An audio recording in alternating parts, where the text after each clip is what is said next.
Ladies and gentlemen, welcome to the Gig Member Q&A call. Today is Tuesday, March the 26th. As always, your hosts, Scott Massey and James Cronk with you.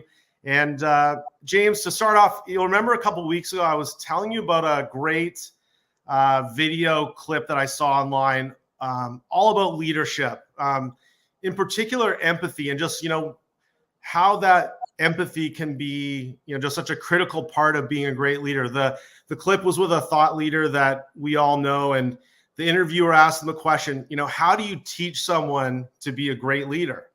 And so the answer was, if once a week you ask your team members these two questions, this would be the best pathway to teach somebody how to be a great leader. So those questions were, one, how are you?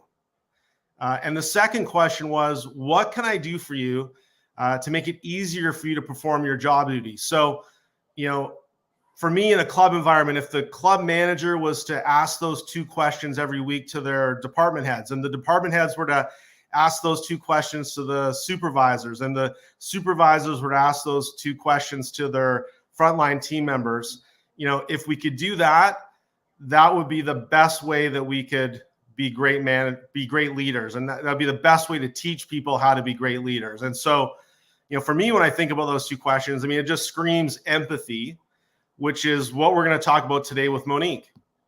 Yeah, Scott, you're bang on. And I got to look at, to be honest, come on, pre-COVID, how often were we using the word empathy when we talked about managing people? How often were we talking about caring about our staff to keep them from leaving, to keep them coming to work? We all talked about it, we thought about it, but it was certainly not at the forefront of our mind. And then lo and behold, Scott, I was very fortunate to be in Spain last month, or a month and a half ago, I guess now, speaking to the European Golf Course Owners Association conference. And it was unbelievable. And then the keynote speaker was our guest today, talking about empathy, talking about heart in the boardroom, and literally has a job title that I've never heard before, which was a chief empathy officer, which I love it. And so it's our pleasure to bring on today to our Gig Nation, Monique Landman-Bovenkamp, who gave a session, Scott, that when we were, Monique, welcome to our live Q&A call. It's so wonderful to have you.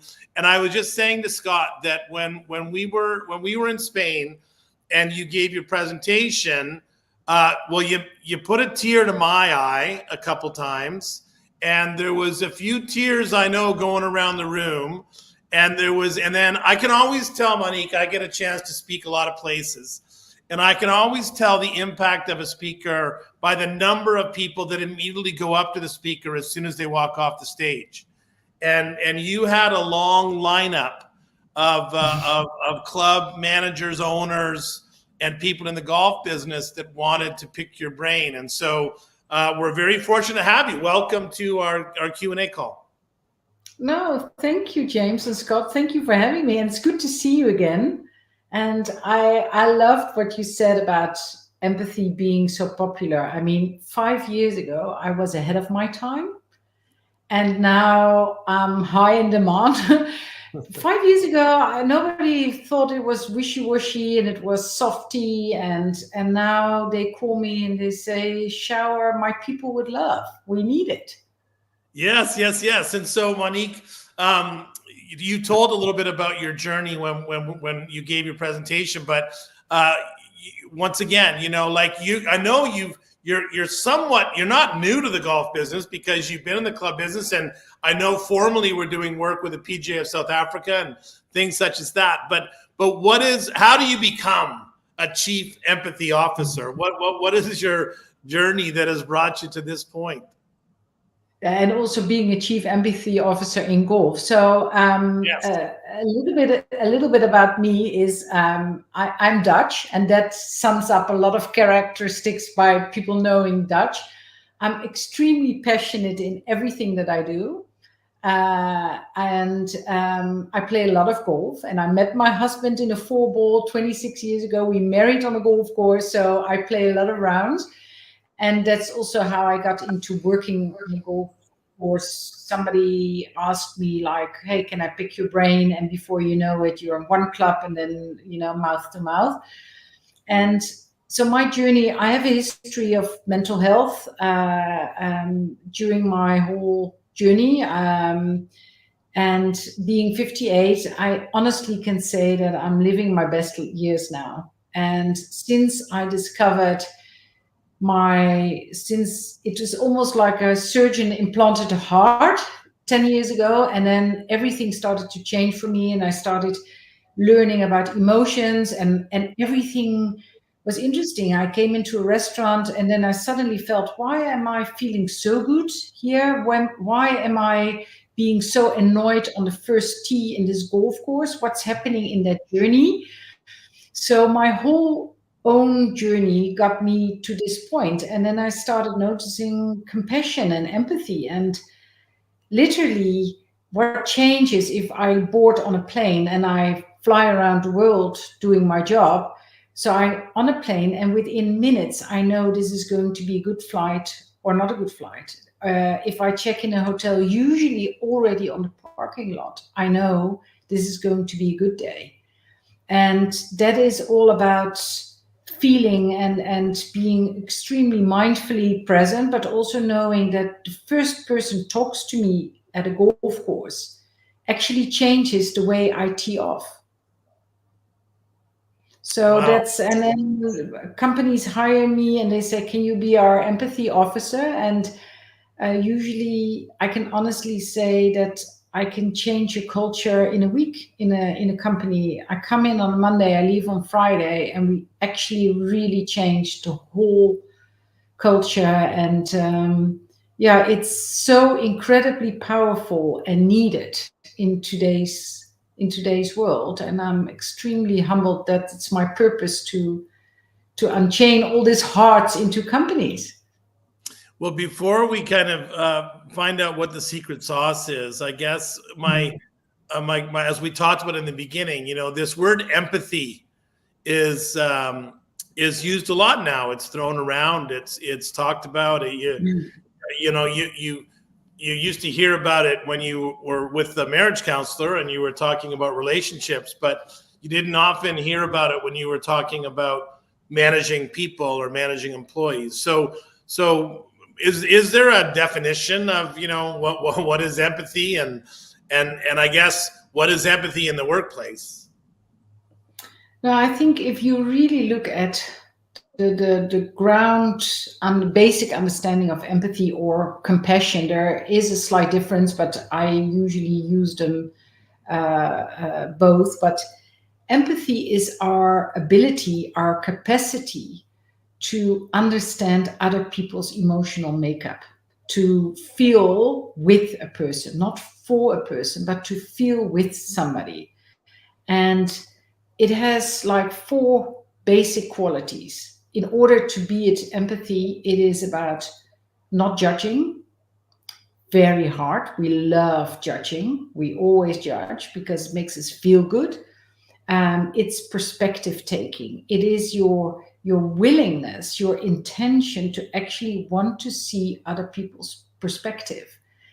And it's not about fixing, because as human beings, we are so hardwired to, and we have zero tolerance for uncomfortableness. So when people are emotional, we feel very uncomfortable. We're not trained. We're not brought up. We're not trained in school how to deal. Our parents don't teach us how to deal with emotions. So we instantly want to run away from discomfort. But actually sitting with somebody in the dark when somebody is stuck and overwhelmed and just saying, I'm sorry you're feeling this way, but I'm here for you.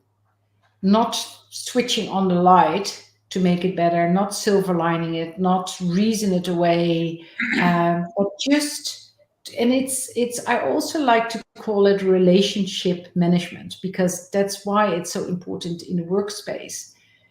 Empathy, if you choose to connect through empathy, you build this deep connection with someone, and that gives you your way in as a leader into maybe poor performance, maybe in their willingness, or maybe trying to find out why they're not performing or why their attitude is like this. Or if you connect with empathy, you'll get the answers. You can go to a root cause of a problem. And it's also like with your stakeholders, with your customers, understanding why they are disappointed. So if you connect through empathy, you allow the other person to share, and that allows you to find really amazing solutions. If you don't understand why your customers are running away, just have an honest, deep connection with them, and they'll tell you. Well, so Monique, what motivates a club or a club manager owner to give you a call? So what are the signs that makes them think, wow, I need to hire a chief empathy officer? Like I need to go out and get Monique to come and like I know why they call up me. I know why they call Scott. I know why they would, call a Mike Holtzman or all kinds of Melissa Hansen. I know why they call lots of our gurus to come and help them with their challenge. What is the challenge, or what is the feeling, or what is the issues that a club has that says, oh my goodness, we need more empathy in our club? Now, first of all, the fact that they recognize that they have a situation, that already tells me that they are open to have more wholehearted solution. So last week I got this beautiful email, and one of my clients who I return to frequently, she said, can you come back in July to shower my people with love? And because they need it. And so sometimes it's about teams that are stuck. Sometimes it's about that the morale is low. That's what's happening a lot of late. Now, with mental health being at a critical low in society, 75% of employees have said that they are challenged with mental health in some sort of way in their work and in their private life.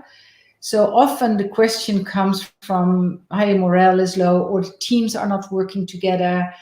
And if you really look at why empathy is a solution, it's great, because what is it like to be you? What is it like to be in your shoes? So sometimes in a team, that happened to me like 2 weeks ago. It was a leadership team, and there was a really sort of disruptive relation between the finance manager and the hospitality manager.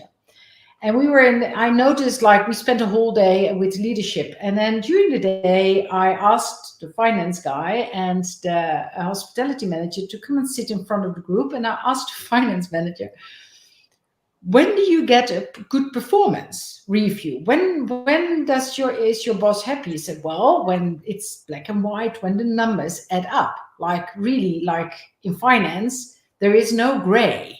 So it needs to be debit, credit, or and that was interesting, because the personality is also like, why are finance people so good at being finance? Because in their personality, they choose that profession because it taps into numbers don't talk, for instance. But I asked the same question at the hospitality manager, and he said, well, my boss is happy when I always try to find the gray. Because if a hospitality manager is black and white, then like, no, sorry, you didn't book it, so I'm not going to serve you that. No, he's always trying. So it was by default on paper ready for disaster or conflict. And just by 5 minutes, it took me 5 minutes to solve a problem that's been hanging in that boardroom for, I think, 2 years.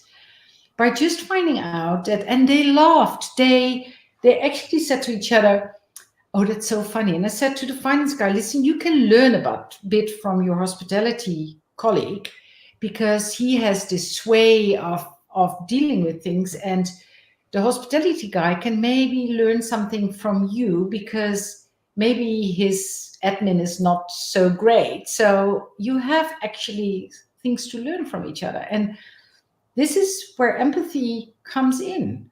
And yesterday I had a meeting at the European Space Agency. It's amazing.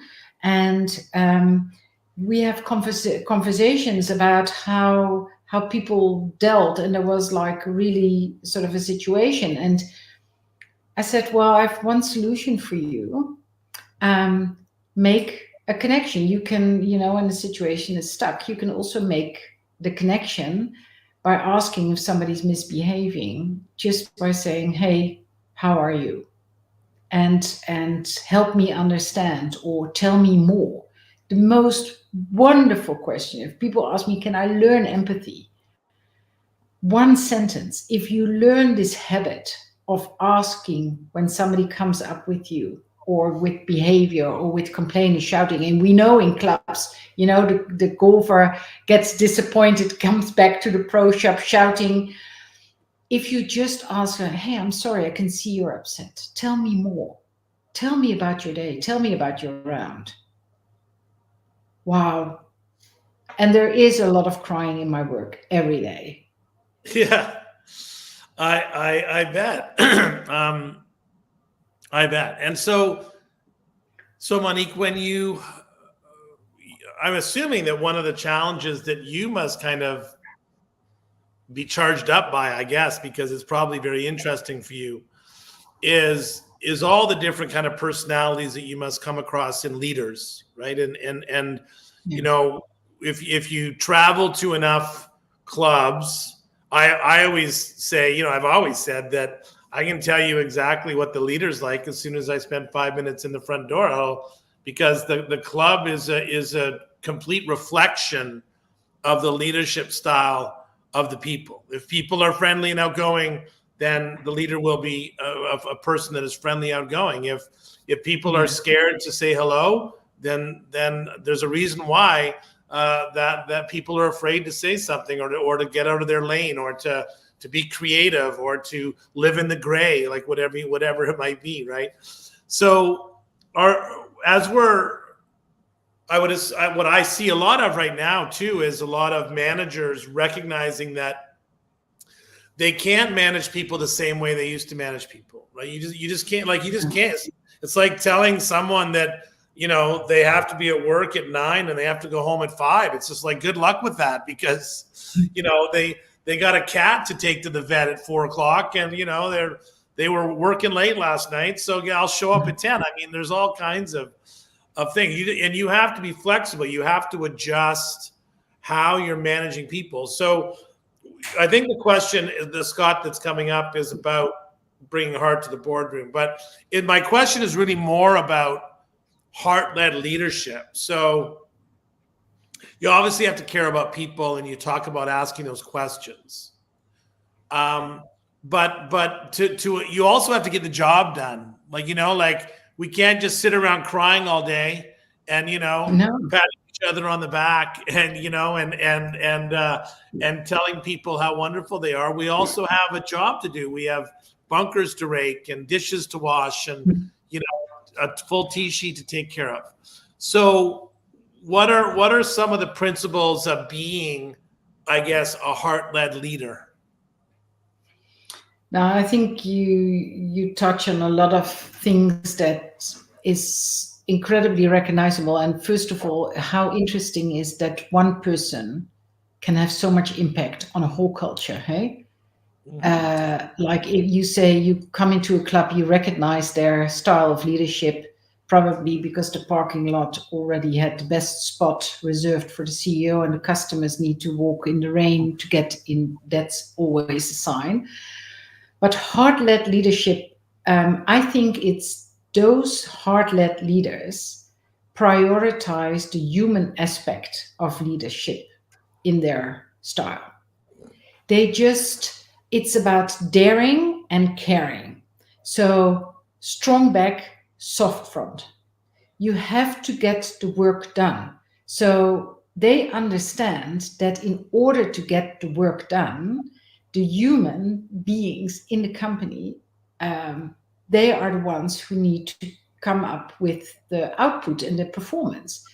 So if you relook at how you solve problems by choosing the human angle first, you come up to better performances. You get, as I said earlier, you find root cause of poor behavior. And I get often asked, like, isn't it soft and I still need to get my work done? Doesn't it make me weak? Daring caring is about being courageous, doing the hard stuff. Sometimes you need to let people go. Sometimes you are in the job to retrench or to downsize the company or to make heartbreaking decisions. But the thing is, sometimes you can't change the decision. But if you are empathetic and you have compassion, you still need to make the decision. But at least you know the consequences and the impact, because in your decision, you took that into consideration. And for me, consideration is the highest form of love you can have for your people. So the way you deliver the message, maybe the decisions hasn't changed, and maybe it's still a tough, heartbreaking announcement you need to make, but you understand the impact of the message. And then it's the way you deliver it with so much value and respect. So the Airbnb CEO during COVID had to retrench, I think, 10,000 people or something. I don't know exact numbers, but it shouldn't be 10,000, but a lot. And he was capable. He wrote a letter to his staff, and I used that a lot in my keynotes, that example. And the words that he chose were so caring, and it was still a heartbreaking message. But he said, you need to know this is not about you. And you need to know that we love you and we hate to see you go. And what is so powerful about a message with so much compassion, it's still a bad message. But those who are staying in the company also feel loved. So it's not only those who are letting go, but also those are the ones who need to have their performance while they're missing a lot of their staff members, crying at home and unpacking their desks. So I think it is about the leaders. They are transparent, they are vulnerable, and they are extremely courageous. And another part of heart-led leadership, it's when you need to innovate, and clubs, oh my word, clubs need to innovate constantly, especially in today's field and with all the challenges coming towards us as in the golf industry. So there is a lot of need to innovate. So innovation is a messy process. It's a lot of trial and error. Now, if you are a leader who is not heart-led, but only for the output, you don't tolerate failure or errors. And well, you know, James, I talk a lot about how messy we are as human beings, and we are incredibly, inherently imperfect, and we're messy. So if you understand as a leader that there is a messy process of innovation and implementing, and things go wrong, and if you have your ability to regulate your responses, if a lot of at the conference, a lot of managers came towards me and said, "No, Monique, I'm very empathetic." I said, "Well, I'm so glad to hear, and you're going to be my answer." And I always ask the second question. So tell me, how do you respond when your team makes a huge mistake? Because that is a sign. So touching on making your forgiveness and your ability to lead with empathy and compassion is understanding. So are you going to shout at them? Are you going to ask me, hey, let's explore what happened here? Because ultimately, when you punish somebody for a mistake, they will not only not make the mistake, but they will definitely become risk evasive. So they become less innovative. They won't take risks because they don't want to be punished. It's with kids. It's literally with children. But if you are open and knowing and resilient into dealing with setbacks, because you know what it's like to be human and you are regulating your own responses, you get better results, even in a messy process. So good. So many good things and takeaways there, Monique. Maybe think about a couple things. Just the one example you gave, which I love, was about, the other staff, the ones that are staying, right? That they also see how you deal with underperforming performer. I remember one time in the restaurant business, I had a very angry customer, and I was at the table and I handled it pretty well. The person was yelling and screaming and blah, blah, blah. And I walked away and the server said to me, I can't believe that you handled that situation that way. That guy was, such a, and then they used a swear word.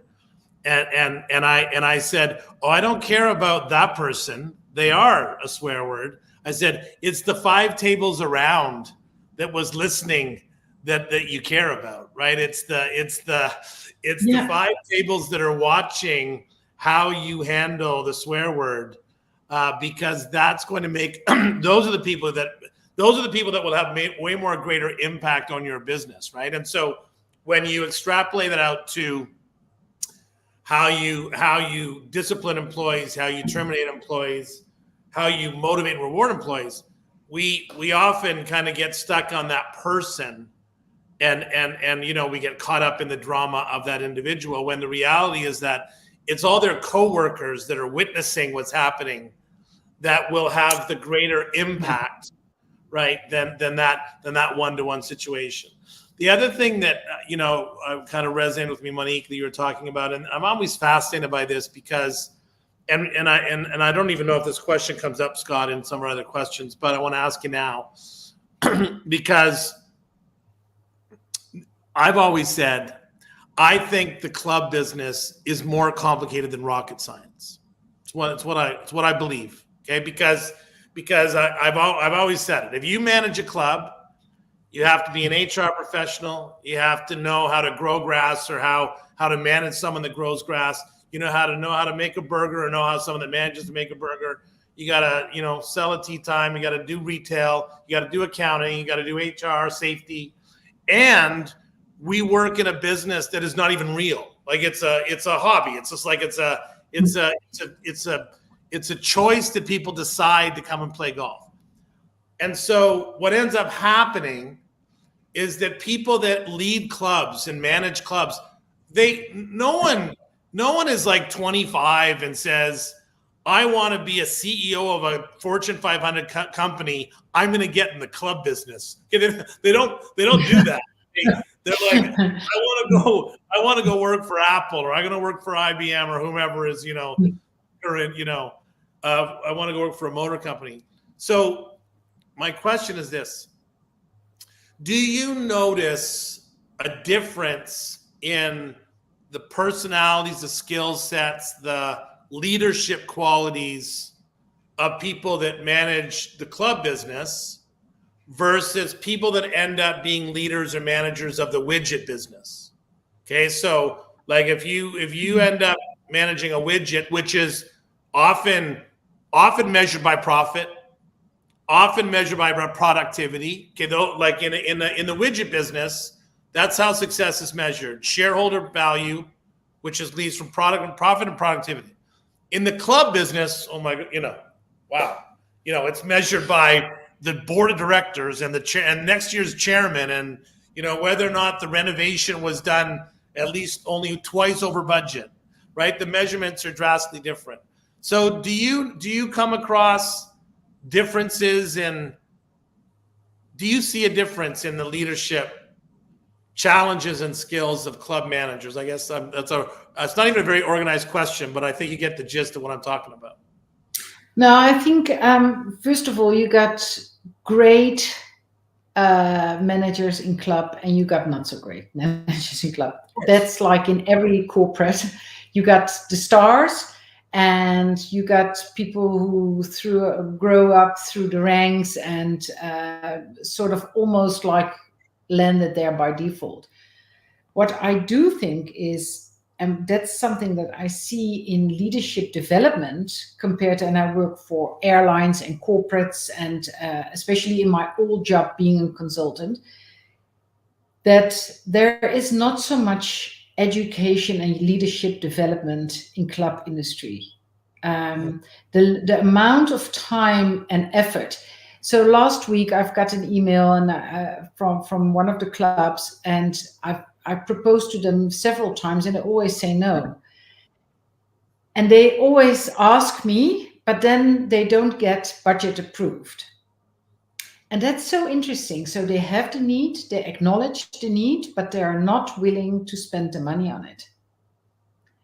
And that sometimes in club industry, being some of the clubs are run by committees, and they're not run like professionals, real businesses. I mean, imagine if you run a business and you have 4 ladies in your village running your business. It's sort of, that's a huge challenge that I see, that running a club, because it's so incredibly complicated, I think they should spend way more time and effort and money into growing and helping these managers to navigate, because it's the most complex stakeholder field as a club managers. You got your staff, you got your local stakeholders, you got your committees, you got your golfers, you got, oh my word, to manage that. And I'm doing that now with greenkeepers, and it's awesome. And I called it hollow tining your leadership. And for the last 2 years, I spent a lot of time in turf, because can you believe that a head greenkeeper is the most educated person in the club? They have done agriculture university, all these, they have to be an Excel expert, because their admin is amazing through all, now I don't know which irrigation and all the fertilizers they use. So they're the most educated in their field. So I spent time with them, and I called it hollow tining, because I said, literally, what you do with your turf is you create holes so the air can come in, so you can create deeper roots. So isn't that for you to show up for a committee and you want to ask for a $200,000 bunker renovation? You need to show up like the expert that you are. People need to start seeing that you are the expert in a company, in a corporate. When you show up as the CFO, people listen to you when you show up. Well, it's the same as this, a highly educated head course superintendent shows up with a strong story, compelling, good sell of why he needs to renovate those bunkers and save money or make it sustainable, make it future-proof even. Then I said, like, you need to show up with confidence. You need to show up, you need to learn about how to make a PowerPoint presentation. You need leadership skills, and your general manager needs to grow you as an expert. So he needs to go to a meeting with you and help you out there. So I think there's a challenge in the industry, but luckily you have an educational platform, so maybe they can use your platform more. Well, thank you, but it's the same. Look, we face the same thing. You know, there are the people that are part of our platform. They believe in training and they understand the value of learning and getting better. And then there's people that think they know it all, or they. It's not that they think they know it all. It's that they say they don't have time. I don't have time. Well, you know, okay. If you don't find time, guess what? You know, time. That's why we have such a turnover in our business, right? Is that, and it's difficult, and it's and you know, training and a culture of getting better and being better and striving for improvement, that comes from the top. Everyone has to believe that, right? And so what we love is that in our business, we always get to work with those leaders that are trying to be better. That's the fun part, you know, because. Well, that's so interesting, because in the last couple of months, I've studied, like, why am I hired by these companies and why do my proposals in other companies get rejected? And I studied what I actually learned. And some of them, they said, oh, we love your program. We definitely want these empathy masterclasses. Where can we sign? But others would say like, oh, Monique, but can you make it a little bit more practical? And I said, no, this is about self-awareness. This is a workshop where you actually zoom into yourself to become more aware of what triggers things off in you. If I make it practical, it's going to be a transactional workshop. And my work, and I can honestly, brutally sort of unmodest say, my work is transformational. So if you want me to make it practical, then I can never be successful. So I'm not going to accept this assignment. You're not ready yet. And there are clubs who ask me for proposal year after year, and they always sort of, they want it, but they're sort of too scared. And I just say, well, it's okay. You're not there yet. Which, funny, in a growth mindset, it's the single most question. If somebody is learning, you just say, hey, use the word not yet. It's so kind and compassionate. Well, I people have unfortunately heard me say this before, but I've never understood how boards or clubs will spend $200,000 on a bunker, but they won't spend $20,000 or $2,000 on their entire staff of 100, right? To make people better. But anyway, it's beside the point. So my question for you, Monique, the next one, which I think we already kind of answered about being soft. But the question after that, Scott, is about learning how to be more empathetic. Like, so how do I mean, you know, my wife would like me to learn how to be more empathetic. So, you know, my husband too. So when I call her up after this webinar today and say, I learned how to be more empathetic, besides asking the question, how are you, more often, what are some of the ways that you can learn to be more empathetic as a leader? So I get this question like every day, luckily for me. And sort of, if you want a short version, like what is the first step you can do?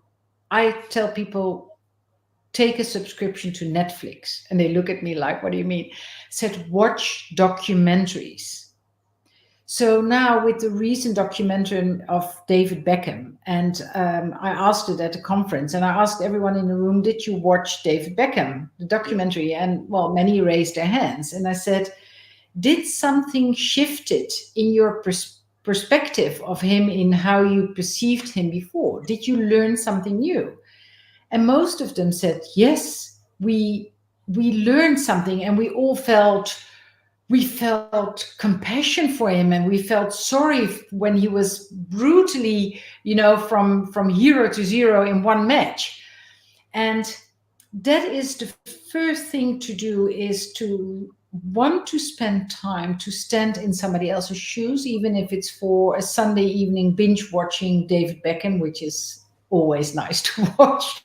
But reading books, reading biographies, that helps you to develop, like, hey, and especially in the quality of Netflix or really good biographies, the Elon Musk biography, where he tells everyone about his upbringing, that changes your perspective. You can see a different side of him that makes you more forgiving. So that is first. And for a leader, a beautiful thing is to start asking feedback, because to become empathetic means that it starts with becoming more aware of yourself. And we all have blind spots. So things that other people see in us that we don't see. And we also have facades, things that we know are our faults, but we try to hide.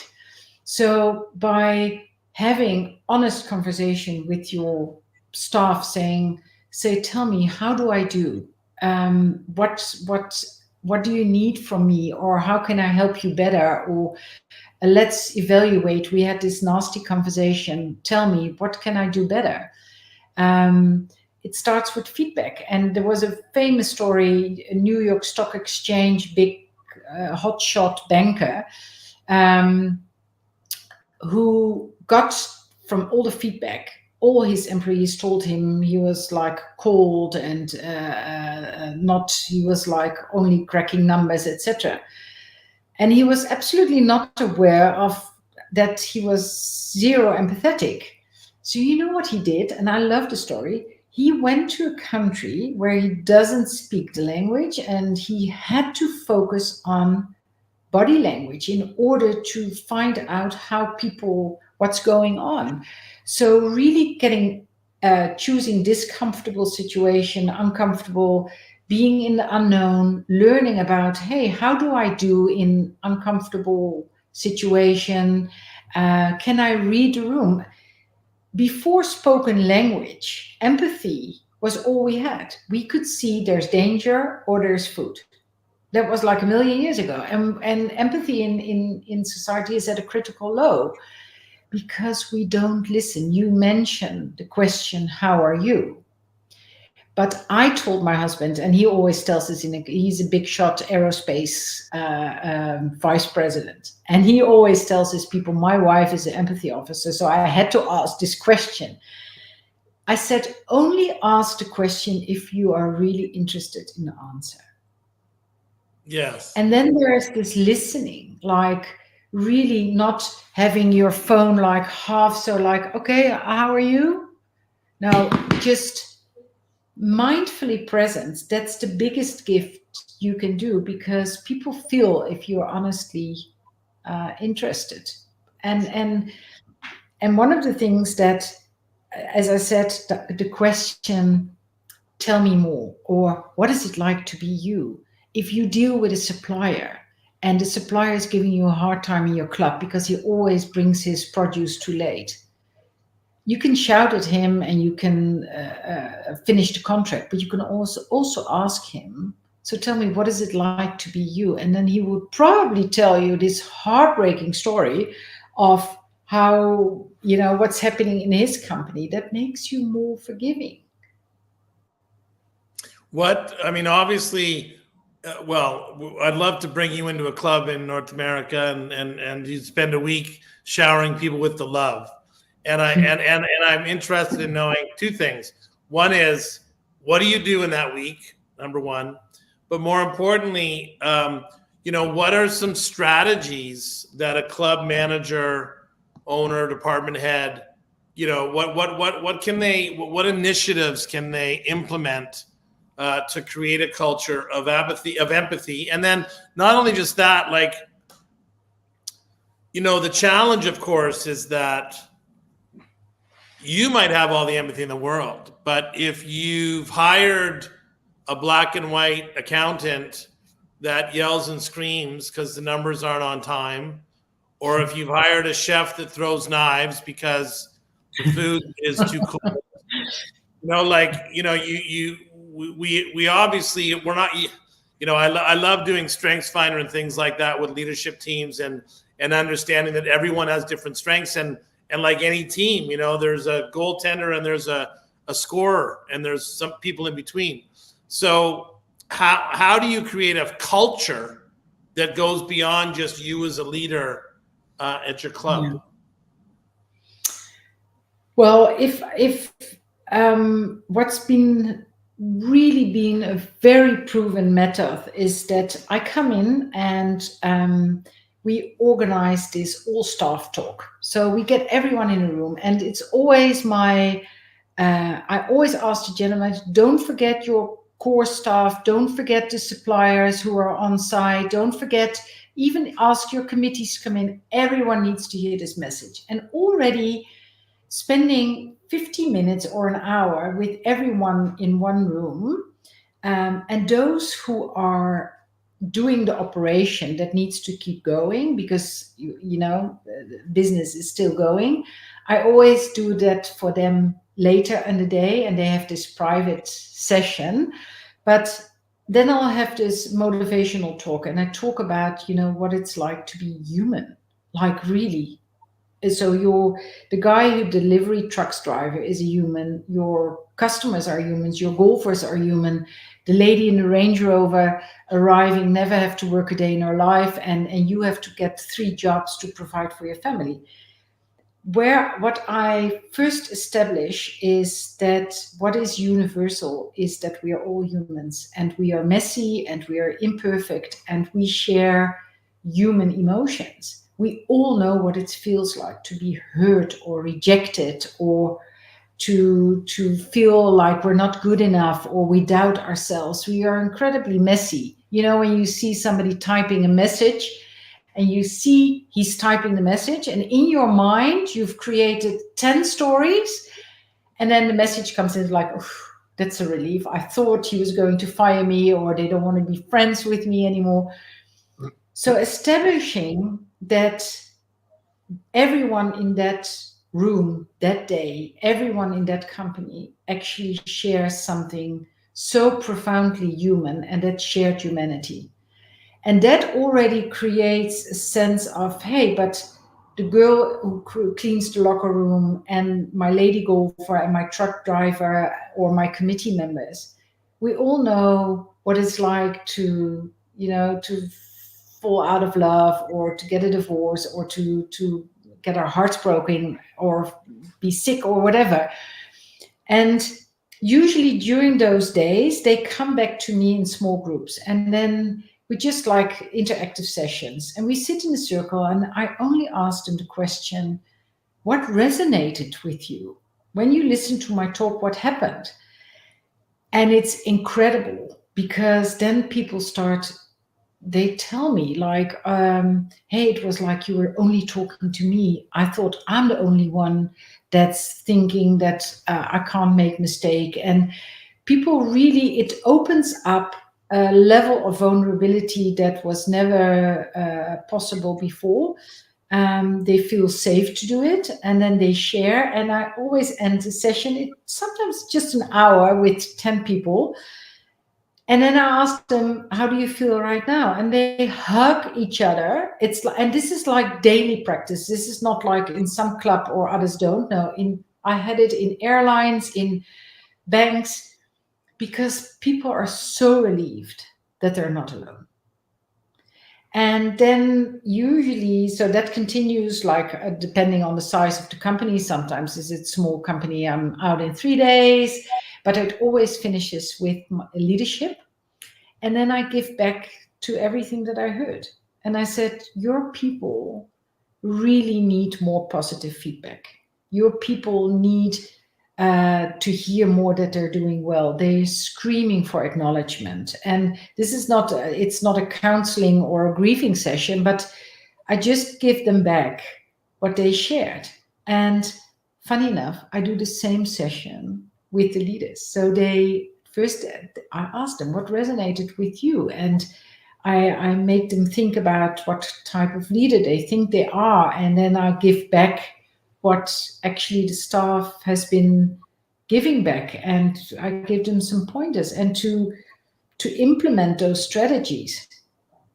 Usually, and I know it sounds ridiculous for me to say, it's simple, but it's not easy. But simple is that encourage connection. First thing I try to tell a company, look at the way you organize meetings. That's a super simple way to change something and foster a culture of empathy. Start your meetings with the people's moment. Guys, let's sit. How are you doing? How is it? How are things? And really listening. Ban all phones and laptops from your meetings.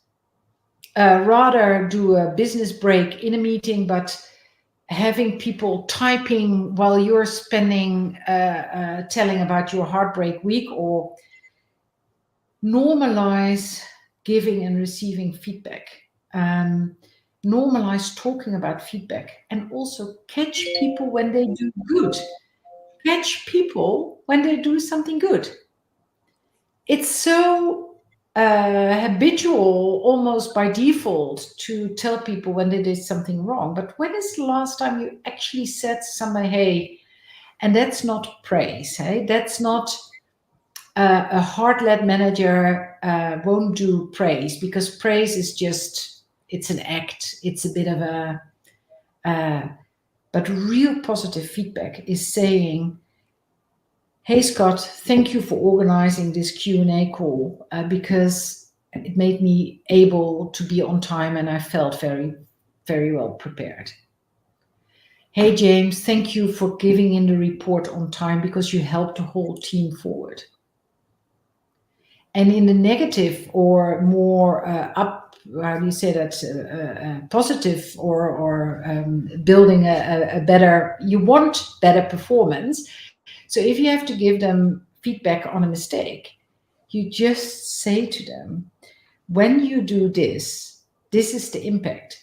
Hey, James, when you hand in your report too late, you hold up the whole team. Can you do better next time? But we are so uncomfortable with giving feedback. So there are sandwich models, and people don't hear that because they only hear what they did wrong.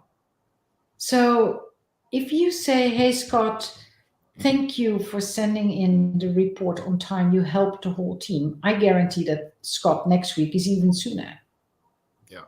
So normalizing feedback, but also in meetings as leader, I would definitely suggest normalizing talking about errors and mistakes.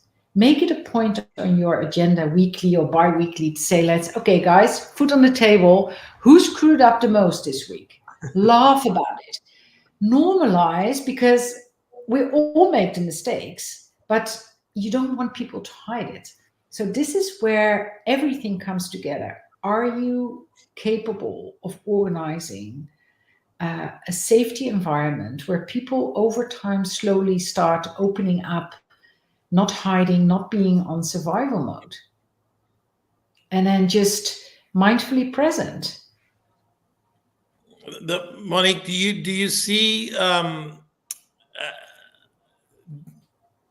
not, I don't expect you to be negative, but I never know. You never know. I'm just going to ask you the question. let me share this with you. I find in my travels, managers are talking way more often about how to manage people. They're talking way more often about the difficulty of engaging young people. They're talking way more often about the sense of entitlement of the customer and the member that is buying a transaction as opposed to joining a club for the value of being with like-minded individuals to share a hobby. They talk about the pressures of inflation. They talk about the challenges of time management. I mean, if you wanted to look at the glass being half empty, you can make it empty if you want to. Like you could definitely see things being on the challenging negative side. And then, you can also look at it that, we've got technology and we've got all kinds of wonderful, amazing things. And the golf business has never been booming more because of post-COVID and all these other types of positive things. So what do you see in the club industry, some of the trends that are do you think it's going in, we're going to have more heart in the boardroom in 5 years from now, or are we going to be, robots running around and, we're not going to get any young people to deal with customers because they're so used to being on their phones. They don't like to talk to people for longer than 35 seconds. So, what's your prognostication about the empathy involving within the golf industry and the club industry in the coming years? No, I think it sounds a bit for every industry, the challenges that we're facing. But let's zoom into golf industry. You got challenges like climate change. It's a real thing. I mean, in Europe last summer, we battled with drought, the worst drought we've had. I asked my South African core superintendents to consult my clients here in the Netherlands on how to deal with drought. So climate change is definitely golf courses, housing, threatened by building more and more houses because there's limited space. Maybe not in Canada, but in Europe, there's definitely pressure, but also in Africa, there is lesser tolerance from non-golfers for golf industry. People don't understand golf. They think it's elitist, it's not inclusive, they don't understand. So I'm not allowed to water my garden, but 2 kilometers down the road, they have these beautiful green greens. Obviously staff, and what we see in any industry is mental health, and especially in hospitality industry with insane hours, and also dealing with extremely entitled customers. But you see it in hospitals. If I was having this conversation in the medical, we'd probably have the same, well, not the climate change, but probably the same challenges. So what we see is kind of they're universal, but the solution on empathy is, and that is what's, I definitely recommend golf industry leaders to equip yourself to build better connections. Because if you invite your local communities on a Saturday on your golf course to talk about why you use borehole water, or maybe invite them to show them around, maybe offer them a piece of your golf course that they can build a community garden for vegetables, to prevent conflict, like what you see with Extension Rebellion damaging golf courses, etc. To prevent conflict and confrontation, you need to make friends before you need them. And I think stakeholder management and also customer management through empathy, find out what is really in the interest, what do your customers need, and find it out before they know it, that they need it. And I think empathy is, as I said, relationship management, but it's building such a beautiful connection, and it helps you to establish relationships. So I always use my slide saying the biggest challenges actually don't come from outside your club or outside your industry. The biggest challenge is to unchain better human dynamics in your organization. Because if you equip your people to be more resilient, to have fun in their job, to feel that they're safe, they won't quit or quiet quit. They want to stay. They want to work for you. So you need to organize that desire. And connection and building relationship, it's a solution to mental health problems, because people with good connection, wholehearted connections, have lesser mental health issues than people who don't. So there's loneliness. Now imagine you have a golf, and I tell this to all my golf clients, you have a product that is so flippin' relevant for today's problems. You solve mental health.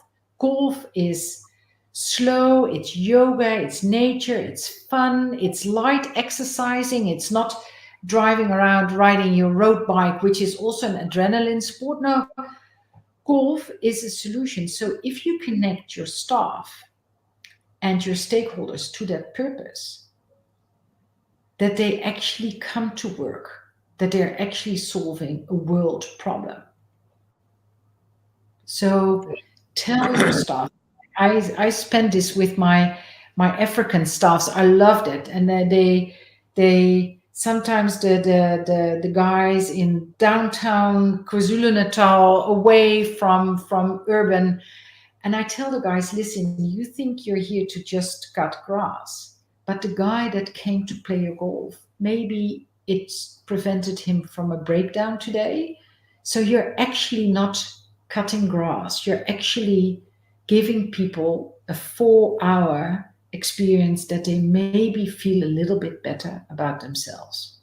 Maybe they don't hit their wives that night. Maybe they don't drink that much because they had a good round. And you know, James, I told the story at a conference about, and I'm super passionate about this, the staff that works, they clean the locker room, for instance. And if I ask them, so what do you do in this club? They say, well, I clean the locker rooms. And I say, no, you must realize that the locker room is not a place where rich people change their shoes. A locker room is a place where rich people look themselves in the mirror and see defeat and shame because they misbehaved, they threw a club They were not a nice team player. They couldn't deal with loss. Maybe in that locker room, they share a bit of a tear because of the email they just received, and then they go out to play. You know what happened to the girls, or sorry, it's a bit to say the girls, but that happened in my case. But the staff that cleaned the locker room, I came back 3 months later. They said, you changed my life because I feel my job has a purpose.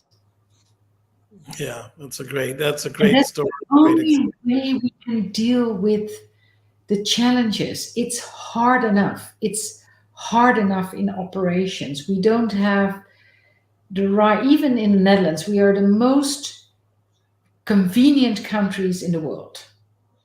Even now we have potholes because we don't have people to repair streets. Even now our airport, we had the best airport in the world. Our airport is even deteriorated. So I tell the people who work for this beautiful airline, I said, forgive yourself that you don't get your operation perfectly in order. This is something you can't control, but what you can control is how you show up.